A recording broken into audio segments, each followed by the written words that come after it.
I never imagined that the person I trusted most in this world could betray me so deeply. For 10 years, Emma was not just my wife, she was my partner, my safe place, the person I believed would stand by me through anything. Together, we had built a life that looked perfect from the outside, a cozy home, steady jobs, and plans for the future that stretched far beyond what we could see today. If you had asked anyone who knew us, they would have said we were unshakable. People often told me how lucky I was to have her, and I believed it with all my heart. Emma was smart, charming, and the kind of woman who lit up every room she walked into. I wore my marriage like a badge of honor, proud to be her husband, proud to call her mine. And then there was Sophie, Emma's best friend since childhood. She had been part of our lives for as long as I could remember. To me, Sophie was almost like family. She came over often, shared meals with us, celebrated birthdays and anniversaries. I trusted her too. She was the last person I thought would play any role in tearing down the walls of my marriage. But sometimes life delivers its cruelest blows in the most ordinary moments. And sometimes the truth doesn't arrive like a thunderstorm. It sneaks in quietly, hidden in a careless word or a thoughtless laugh. I had no idea that one evening, over a simple visit from Sophie, everything I believed about my marriage would collapse. One slip of the tongue was all it took to shatter the illusion I had built my life upon. That night marked the beginning of a journey I never asked for, a journey through betrayal, heartbreak, and a kind of revenge my wife never saw coming. It was a Saturday evening, the kind of night that usually promised peace after a long week. I had just finished a draining stretch at work and was looking forward to nothing more than a quiet night in with Emma. The weather outside was calm, the air cool enough to invite comfort. I thought it would be one of those simple, ordinary nights we often take for granted. Emma had invited Sophie over for dinner. It wasn't unusual. Sophie was practically part of our family. She and Emma had been inseparable since high school, and while I sometimes felt like a third wheel when they got lost in their inside jokes, I never minded. It gave me comfort to know Emma had such a close friend. I sat on the couch, scrolling through my phone, while laughter spilled from the kitchen.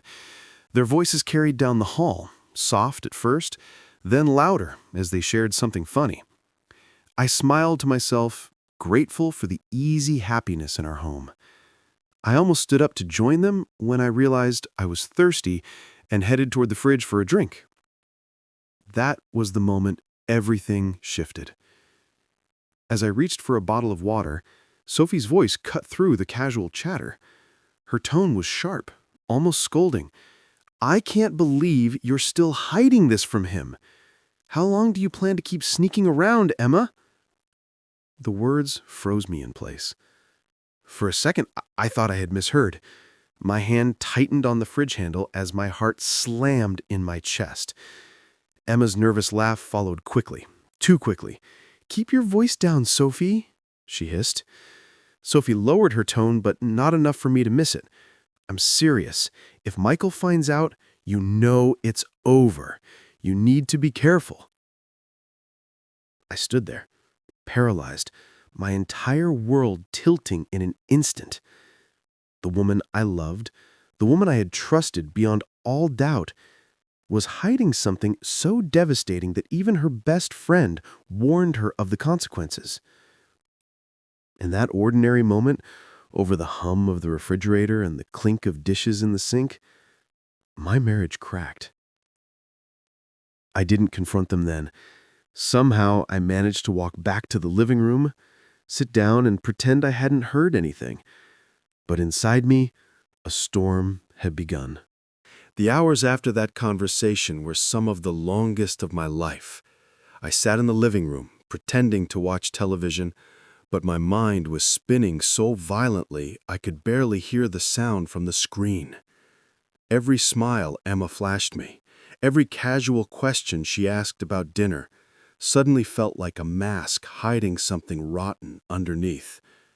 When Sophie finally left that night, Emma curled up beside me on the couch as if nothing had happened. She rested her head on my shoulder, her hand lightly brushing my arm. To anyone else, it would have looked like love. To me, it felt like a performance, one I couldn't stop watching but no longer believed. I wanted to scream. I wanted to grab her by the shoulders and demand the truth. But something inside me, maybe pride, maybe fear of hearing her confirm what I already knew, held me back. Instead, I decided that if Emma was lying to me, I would uncover every piece of her deception before I confronted her.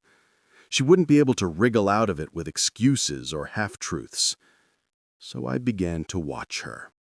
At first it was small things, paying closer attention to her phone habits. She had always been glued to her phone, but now I noticed how quickly she locked the screen when I walked into the room. Late-night work emails seemed to pop up more often. A simple trip to the grocery store would take twice as long as it used to. I started checking the details, receipts left in her purse, mileage on her car, times she said she'd been one place but the math didn't quite add up. Every little inconsistency became fuel for my growing suspicion. One night, while she was in the shower, her phone buzzed on the nightstand. Normally, I would have ignored it. I'd never been the type to invade her privacy. But that night, my hands moved before my conscience could stop me. The preview on the screen read, "Can't wait to see you again. Last night was perfect." No name, just a number I didn't recognize. My stomach dropped. I didn't open the full message, but I didn't need to. The words were proof enough. Over the next few days, I tracked patterns. Emma suddenly had more late meetings at work. She came home smelling faintly of cologne that wasn't mine. When I asked how her day had been, she offered short, rehearsed answers. She avoided my eyes. But outwardly, I remained calm. I smiled when she spoke. I kissed her goodnight. I played the part of the clueless husband, while inside me, anger was hardening into something colder. The more evidence I gathered, the less I saw the woman I had married. Every lie she told stripped away another layer of the trust we once had. What remained was a stranger, living in my house, sharing my bed, pretending to be my wife. And if Emma thought she could keep living this lie without consequence, she was about to learn just how wrong she was. Once the evidence began to stack, something inside me shifted. The raw ache of betrayal cooled into a hard, deliberate clarity. I told myself I wouldn't be the loud, desperate husband on someone else's story. I refused the theatrics. If I was going to expose Emma, it would be in a way that left no room for doubt. Clean, undeniable, and sharp enough to cut her pride. So I made a plan, not out of malice, but out of a stubborn demand for truth. The plan was simple: collect what I needed, control the stage, and let the consequences speak for themselves. No dramatics, no violence, just a calculated sequence of small humiliations that would remove her ability to gaslight or lie her way out. First, I tightened my observation. I documented everything: dates, locations, times. I kept a notebook and an alarm app that marked when she left and returned. I started taking photos from the privacy of our yard when she said she was working late. I saved every suspicious message preview I could see. I wasn't trying to catch her in the act for the sake of spectacle. I wanted a record so complete that even her most elaborate excuses would crumble. Next, I used the things she trusted against her: routines, complacency, and Sophie's guilt. Sophie had been the one to slip. That meant she was a loose thread I could tug. I began inviting Sophie around more often, always casual, always friendly. I'd steer conversations toward planning outings or shared memories, watch her face, and plant small comments that hinted at things I heard, without sounding accusatory. Sophie's discomfort grew. She started volunteering details, a name, a time, a color of a shirt. Every little piece she gave me filled another hole in the puzzle. I also started leaving subtle markers around the house. A lipstick on the bathroom sink that wasn't mine, a receipt from a cafe she never visited, a song on the stereo she always said she hated. These weren't overt traps. They were breadcrumbs that said, quietly, "I know." They were meant to unsettle her, to erode the confidence she had been living on. Publicly, I played the role of the devoted husband. I posted the kind of social media that made our friends nod and send heart emojis. Privately, I mapped out the moment I wanted. Irrefutable proof in a place where she felt safe. I monitored the unknown number, waited for it to call at the times Sophie hinted at, and when it did, I traced it. Every move was measured. I didn't want revenge that would later be regretted. I wanted justice that felt inevitable, a dismantling of lies with facts. The slow unraveling would be the punishment, the humiliation of truth laid bare, not an angry spectacle, but a precise undoing of the life she'd been faking. And then finally, when the pieces fit together in a way that left no doubt, I was ready to act. The night I decided to follow her was the night the whole plan began to move from collected evidence into the real world, the point where everything I'd been quietly constructing would either expose her completely or collapse if I had misjudged anything. The night I followed Emma began like any other. She kissed me lightly on the cheek, muttered something about a late project at work, and hurried out the door. To her, it must have seemed like the perfect lie. Routine, practiced, and safe. To me, it was the final act of a play I had been watching unfold in silence. I waited 15 minutes before leaving the house. My heart pounded as I slipped into my car, headlights off until I was far enough from the driveway not to draw suspicion. I trailed her cautiously, keeping enough distance that she wouldn't notice. My palms were sweaty on the steering wheel, but my mind was strangely calm. Every beat of my heart whispered the same truth. This is it. Tonight, everything changes. Emma didn't drive toward her office. Instead, she headed downtown, weaving through streets that had nothing to do with her supposed workload. She finally pulled into the parking lot of a quiet little restaurant on the edge of the city, one that I knew well. It wasn't the kind of place you went to for business. It was cozy, dimly lit, perfect for intimate dinners. I parked a few spaces back and watched. Within minutes, another car pulled up. A man stepped out, tall, sharply dressed, with the kind of easy confidence that made my stomach churn. Emma's face lit up the second she saw him. She walked straight into his arms, and he kissed her as though he had every right to. The sight twisted something inside me, but I didn't move. I didn't storm over, or scream, or start a fight. Instead, I pulled out my phone. With every embrace, every stolen kiss, every laugh they shared, I captured photo after photo. Proof. Undeniable, unshakable proof. They went inside, and I followed discreetly, choosing a table in the corner where shadows covered me. From that vantage point, I watched them, hands brushing across the table, eyes locked in a way that used to belong to us. I felt rage claw at my chest, but I swallowed it down. Anger would only cloud my judgment. Tonight wasn't about fury, it was about finishing the story on my terms.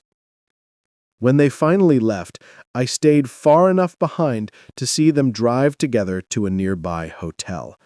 That was the dagger to the heart, the confirmation I no longer needed but now had. Still, I followed, waited, and documented. The proof wasn't for me anymore. It was for her, for the world she thought she could manipulate with lies. Driving home alone that night, I felt oddly steady. The heartbreak was real, yes, but so was the clarity. I knew exactly what I would do. I wasn't going to scream, beg, or threaten. My revenge would be deliberate, quiet, and unforgettable. The next morning, the traces began. I left one of the photos, printed and folded, on her vanity, where she'd find it while getting ready. The day after, I placed another in her handbag, tucked between her wallet and phone. Then one in the glove compartment of her car. Every discovery made her pause, made her pale, but she never mentioned it. She must have thought I was clueless or that she could still outsmart me. But with every photo she found, her confidence faltered. She jumped at sudden noises, checked her phone obsessively, and watched me with nervous eyes. She was unraveling, thread by thread, and I didn't have to say a word. By the end of that week, she was a shadow of her former self, anxious, restless, and waiting for the other shoe to drop. She didn't know it yet, but the final piece of my plan was already in motion. Because I wasn't done. The proof was only the beginning. The confrontation was coming, and it would be colder, sharper, and more permanent than she could ever prepare for. The day I chose to confront Emma was deceptively ordinary. The sky was clear, the house smelled of fresh coffee, and for once, Emma seemed relaxed, almost as if she believed the storm had passed. She didn't know the storm was only just beginning. I invited Sophie over that morning. My invitation was casual, framed as a simple catch-up over coffee. She hesitated at first, her voice tight over the phone, but eventually agreed. I could sense the guilt pressing on her, and I was ready to use it. When she arrived, I greeted her warmly, pretending everything was normal. Emma joined us at the table, smiling nervously, clearly unsettled by Sophie's presence. I steered the conversation toward memories, shared trips, and then, with deliberate precision, slipped in a line that changed the air instantly. "It's funny," I said, swirling my coffee, "how the truth has a way of showing itself, even when people think they've hidden it well." Sophie's eyes shot up, wide and trembling. Emma froze, her mug halfway to her lips. I let the silence stretch, the tension knotting tighter with every second. Then, slowly, I reached into a folder I had placed on the counter and spread out the photographs one by one. Emma's color drained. Her hands shook as she looked at each image. Her dinners, her hotel visits, her stolen kisses. Sophie buried her face in her hands, whispering apologies under her breath. "I know everything," I said, my voice steady, cold. "Every message, every lie, every night you thought I was too blind to notice." Emma tried to speak, stammering excuses about stress, loneliness, mistakes, but her words collapsed under the weight of the evidence staring back at her. The mask she had worn for so long was gone, replaced with sheer panic. I didn't yell. I didn't cry. I looked at her the way you look at a stranger who's already out of your life. "Our marriage," I said quietly, "is over. You'll face the consequences of your choices, not just with me, but with everyone you tried to deceive." The room was silent except for her broken sobs. Sophie sat stiff, realizing her slip had been the spark that destroyed everything Emma thought she had secured.